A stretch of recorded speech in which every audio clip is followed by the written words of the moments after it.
ശബരിമല സ്വർണ്ണമോഷണ കേസിൽ തന്ത്രിയെ തൊടാതെ ED. സംസ്ഥാനത്തിനകത്തും പുറത്തുമായി 21 ഇടങ്ങളിലാണ് ED raid നടത്തിയത്.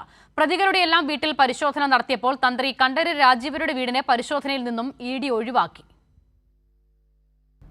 രാവിലെ 7:30 ശബരിമല സ്വർണ്ണമോഷണ കേസിലെ പ്രതികളുടെ വീടുകളിൽ അടക്കം 21 ഇടങ്ങളിലായി ഇഡി പരിശോധന ആരംഭിച്ചത്. ഓപ്പറേഷൻ ഗോൾഡൻ ഷാഡോ എന്ന പേരിൽ സംസ്ഥാനത്തിനകത്തും പുറത്തുമായാണ് റെയ്ഡ് നടത്തിയത്. കേസിലെ പ്രതികളായ Unnikrishnan Potti, Murari Babu, A Padmakumar, N Vasu, K P Sankaradas, N Vijayakumar എന്നിവരുടെ വീടുകളിൽ ഇഡി റെയ്ഡ് നടത്തി. കൂടാതെ കേരളത്തിന് പുറത്ത് Chennai smart creation CEO Pankaj ഭണ്ഡാരിയുടെ സ്ഥാപനങ്ങൾ, ബെല്ലാരിയിലെ സ്വർണ്ണ വ്യാപാരിയായ ഗോവർദ്ധന്റെ ജ്വല്ലറിയിലും വീട്ടിലുമടക്കം ഇഡി റെയ്ഡ് നടത്തി. തിരുവനന്തപുരത്തെ തിരുവിതാംകൂർ ദേവസ്വം ബോർഡ് ആസ്ഥാനത്തും ഇഡി സംഘം പരിശോധന നടത്തുകയും ഫയലുകൾ പരിശോധിക്കുകയും ചെയ്തു. എന്നാൽ കേസിലെ മുഖ്യപ്രതിയായ ഉണ്ണികൃഷ്ണൻ പോറ്റിക്ക് തട്ടിപ്പിന് വഴിയൊരുക്കിയ തന്ത്രി കണ്ഠരര് രാജീവരുടെ വീട്ടിൽ ഇഡി പരിശോധനയ്ക്കെത്തിയില്ല.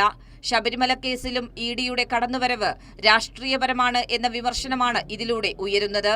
ശബരിമല സ്വർണ്ണമോഷണ കേസ് ഹൈക്കോടതിയുടെ മേൽനോട്ടത്തിൽ SIT അന്വേഷിക്കുന്നതിനിടെയാണ് കേസിലെ സാമ്പത്തിക ഇടപാട് സംബന്ധിച്ച് എൻഫോഴ്സ്മെന്റ് ഡയറക്ടറേറ്റ് അന്വേഷണം ആരംഭിച്ചത്.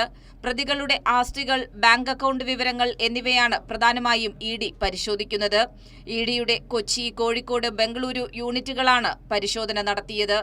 കൈരളി ന്യൂസ്, തിരുവനന്തപുരം.